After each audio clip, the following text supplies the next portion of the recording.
Hello again and welcome to another edition of Southern Country. Hi, I'm Herb Stubbs and welcome to the show, my friends. I'm very happy to say I have Grand Ole Opry star, 31 Tiger recording artist, Elizabeth Cook with me. How you doing? Good, how you welcome doing? To the show. Nice meeting you. Nice to meet you too. I mean, you made me come into the big city to do this, you know? I'm in the big city. And I don't come into the big city very often, I'll tell you. Well, I appreciate you braving it. We're here today to talk to Elizabeth Cook. Let's talk about balls. Took me balls to get in here, I'll tell you. Well, what do you want to say about it? Well, it was produced by Rodney Crowell. Yes. 9/11 songs were written or co-written by you. Yes. Including your single, which is out now. Yes. Sometimes It Takes Balls to Be a Woman. Talk to me about that song, the idea, where it came from, and, you know, let's elaborate on that song. Yeah. Well, I don't write with other people very much, but I did write this song with a girl from Australia who visits Nashville a lot, and she comes just to write with people. And so she likes to write with me, and I'm very lucky for that because she's a sharp girl. And she was having some personal struggles in her life as well as in her career, and she was sort of lamenting those to me, and I just said, well, Melinda, sometimes it takes balls to be a woman. And she's one of these people that everything you say is a song, so there you go. And 15 minutes later, it was done, and 15 I didn't minutes. know it, but my life was changed forever. 15 minutes? Yeah. Wow. It's just one of those, shoot. Wrote it right out? Mm-hmm. You and her put it on paper right away? Yeah. Wow, 15 minutes. Yeah, we wrote 3 songs that day, and that was like a last-minute thought. And I never thought I would do it live, ever. Now, the question is, I ask this to everybody, do you have to live it, to sing it, to perform it? Did you live the lyrics to Balls? I don't know how good my lasagna is, but probably not very good, really. Okay. But you know, there's the lyrical content, and then there's just the sort of meaning behind it. And I'd say, yeah, to be a woman in the music business, in the country music business, absolutely, you have to have balls. So. You had to do it, huh? Yep. In other words, you lived it to write it. There you go, yeah. to perform it. All right. Where was the first time you sang that song? It was actually a writer's night in Nashville, and there was a political fundraiser, as a matter of fact, and there were maybe 8 people in the room, including 3 of us on stage. And I was bored, and I just thought I'd just play it. So I played it, and it got a really big response, considering that there were only a few people in the room.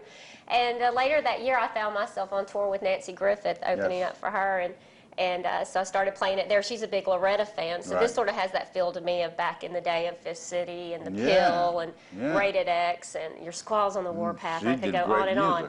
But and so I started doing it there because Nancy's a big Loretta fan, and then next thing you know, I had a deal to make a record because of that song, really. Wow. And then I had to write a whole lot to get ready to make the album, but that was great, and it was fun. Is that song received better by male or females?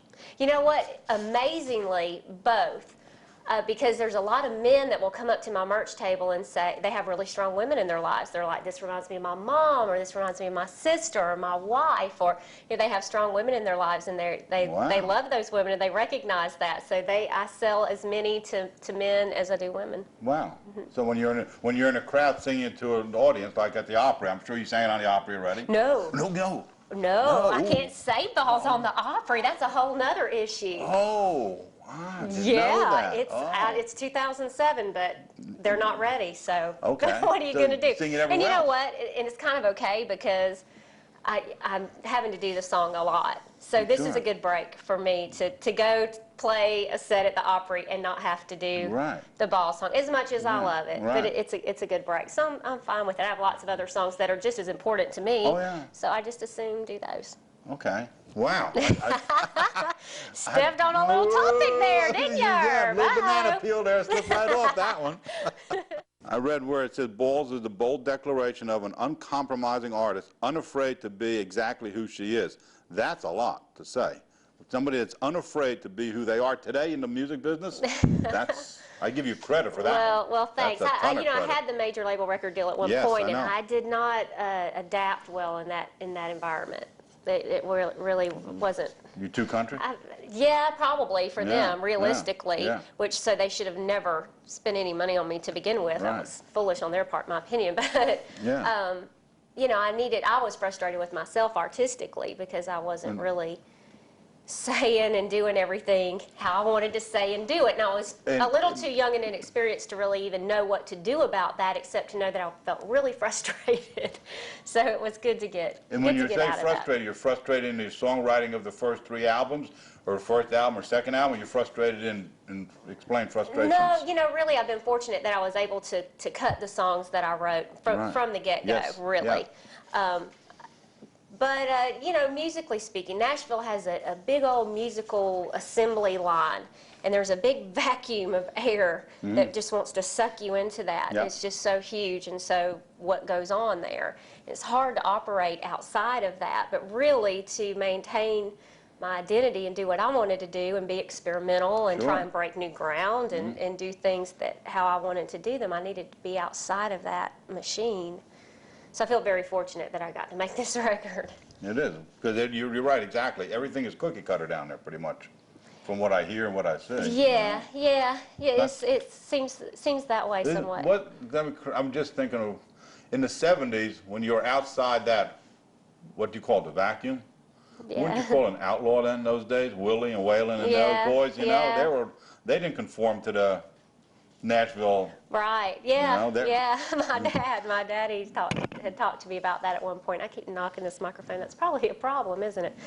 But he said, you know what? I remember him telling me this over Sunday dinner. He said, Willie Nelson, he tried to wear suits and cut his hair and do it how they wanted him to do it. And one day he just got him a sack of marijuana and went back to Texas. And he did what he wanted to do. And look at him now. Exactly. Yeah, you know, so. Waylon was in that. Tom Paul was in it. You know, they were all part of the outlaw movement in those days. Oh, yeah. Tell you what we're going to do. Let's take a break and put Sometimes It Takes Balls to Be a Woman. Talk to me about that video, who shot it, and how it came about, you know, and any quirks that might have happened. Okay, the video was shot by Roger Pistol. He's a great, groovy video director that lives in Nashville. And we shot it at Rocket Town, which is a skate park in Nashville, with all these little boys on their skateboards and my band, and they all dressed up like girls for the video shoot, which was a lot of fun. And I got to wear a vintage 50s ball gown, which was beautiful. I saw you in that. Yes, and let's see, anything crazy that happened. We shot the whole video in a very short period of time, and immediately one of the little kids goes up a ramp behind me, wipes out, comes tumbling down. I'm standing there playing guitar and just nails me from, I felt so bad for him. It upset him worse than it did me. But so that was going on around me the whole time. It was very loud in the skate because the wheels were rolling on the wood, and I couldn't hear very well. But you never know. To look at it, you wouldn't know. Looked good to me.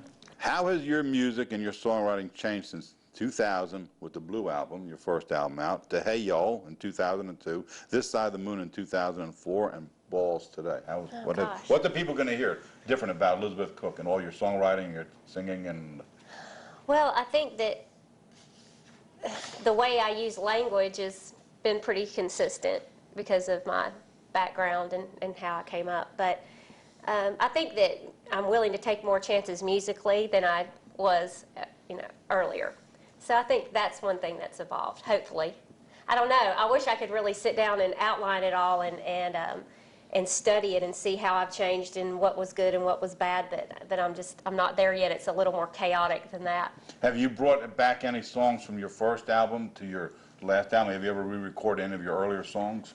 From the first album to the second album I did, because the first album was an independent album, and then that's the one that got picked up by Atlantic, which ended up on Warner Brothers, but they had me re-record, I don't know, probably 3 or 4, maybe even 5 songs off the first independent record. Did they change them in any way, or did you just record them the same way? They just wanted to spend more money. Because I really liked the first album. Some of the tracks actually I think are a little better, but yeah, they changed. It was different players and and you were the same Elizabeth on. Yeah, probably like more stuff going on around me musically, which I don't know. To me, at least where I'm thinking right now, was not necessarily a good idea. I write what I love, and I love to communicate with what I write. Most of all, I write to help heal myself. Is that a true statement about you? Mm-hmm. Yes, it is. Had that statement changed any since in all your writing years and your years of writing? No, because whenever I start writing something, it's usually based on something that's gone on in the past, and I'm getting that out and sort of dealing with it. And as an artist, you just hope that there's other people that can relate to that experience somehow. Is Elizabeth Cook international? She has traveled outside the country and Yes, she sang? has. Yes. Okay. And we're I using had the been third to person. other countries before I'd ever been to Manhattan. Okay. Yeah. I thought this was another country here. Right. Crossing from New Jersey to here, it seems like another, to me it is. Yeah, you are in a foreign country. Yeah, I am, from New Jersey. How were you received in the other countries? How was your music received? Very well. I think that the people that come to the country music festivals in other countries in particular are authenticity, I think, is important to them, and I can live up to that at least, if nothing else. So good. You're Yeah. real, when you go to other countries to sing, you sing cover songs, you sing your own?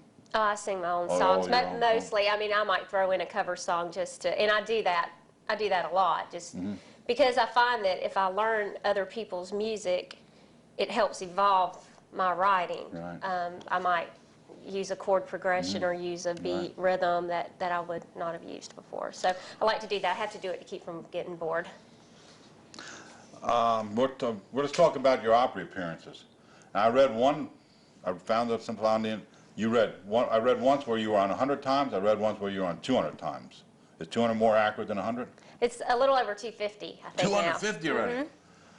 My dad knows the exact number. I haven't How counted. did you get to be the Opry favorite? Right place at the right time, I Oh, I'm think, was telling you. more to do with it than anything. I came along, I met Pete Fisher, who's the Yeah. general manager of the Grand Ole Opry, right when they were looking for an artist that was younger, that sounded traditional, Right. and to help sort of bridge the gap, that wasn't very far along in their career yet, and that the Opry could sort of help expose and therefore, you know, have stakes in their success. So Wow. that was what they were thinking, and I just happened to come along at lunch at the right time. I read that. You met Pete Fisher at a Christmas party or something. I met him at a Christmas party initially, and then Right. I actually crashed a lunch meeting that he had with my publisher at the time. Well, that worked. Just showed up. Here I am. There you go. You got to do what you got to do. Gotta eat, you know. That's it. There you go. It's after 250, it's like your second home, isn't it? Oh yeah. Yeah, The people there are Phenomenal. family. Phenomenal. Family. When you went out in the Opry for the first time, who introduced you? Bill Anderson. Wow, Whispering Bill. Yep. What kind of wardrobe do you wear on the Opry? Do you wear what I see you dressed in today? No, I do not wear jeans on the Opry. I don't wear pants on the Opry. My father would get on to No me. kidding. As a matter of fact, I was out one night and I was I think my husband was playing guitar with another artist out there, and I was not on the show. So I just tagged along just to enjoy it and take pictures and hang out, because I never get to do that. I'm always working while I'm there. So I was really looking forward to it, and I had on a pair of jeans and a nice blouse and heels, but I had on a pair of jeans, and sure enough, Gail Davies saw me. She goes, I need you to sing the third harmony on something. And I was like, oh, okay. There was no way I was going to turn it down, but I walked out with jeans on the Opry. No. It was embarrassing. Wow. But anyway, I wasn't going to turn it down. No, not at all. Chance not to at all. sing with Gail Davies. So. She's good.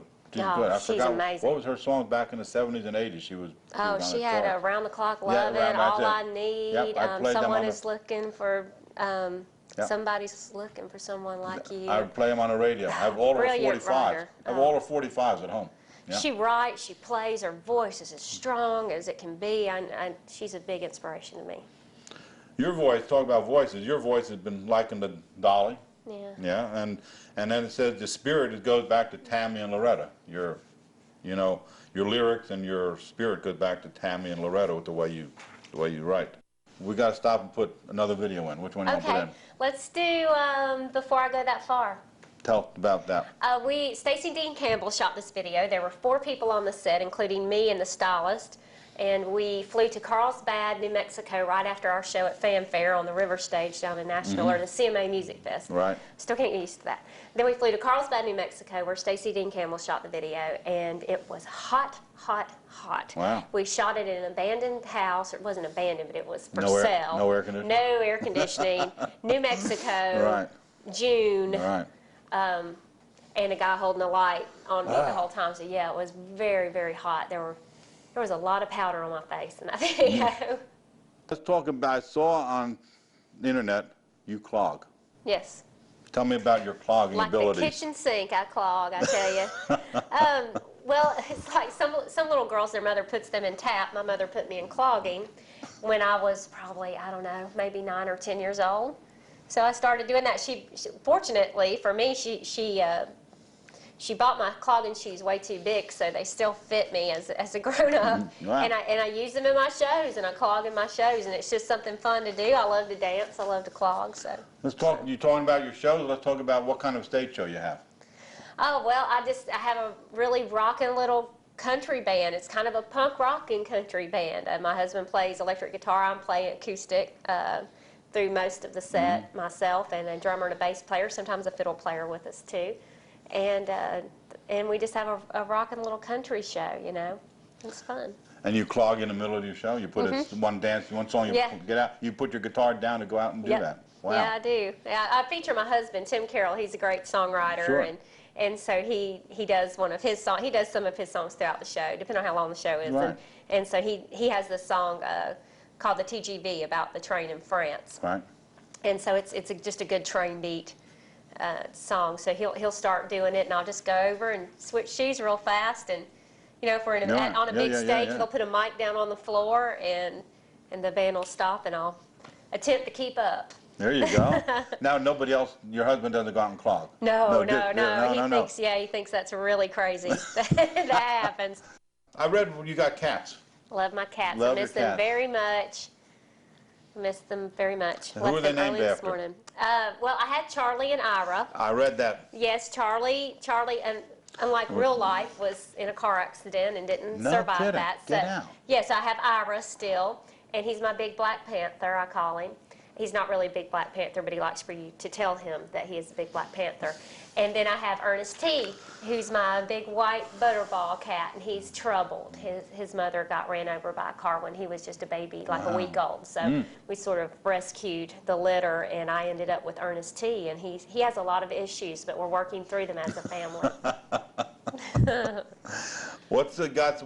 Give some advice here to the people that are, you know, what did you learn over the years that you can give briefly here for about?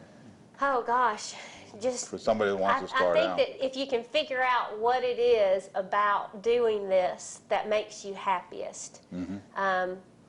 Like for me, I've never wanted to be a celebrity so much. I don't really want to be famous. Some people want to be a star, and if you want to be a star, and that's really your goal, then you know you can find ways to do that, and you know, you make music that other people sort of help you manufacture, and you do that, and you go out and entertain and perform that music. And then there's, you know, or if you want to write and communicate what you say musically, it's really hard, and good luck. In 50 years, do you want to be remembered as a singer, a songwriter, or what else? What would you like to? Clogger. Clogger. That was Mother of two cats. That was one of the options here too. Well, I didn't have the paper here, but clogging was the third option. All those things. I want to be remembered of all those things, but I have to say, my little chest swells with pride the most when people notice my writing. There you go. Website. We're going to wrap up with a video. Oh, okay. www.elizabeth-cook.com. If you forget the dash, it's not going to happen. You have to put elizabeth-cook.com. Thank you very much, ma'am. Thank you, sir. Appreciate it. Here's Elizabeth Cook taking us out in Southern Country.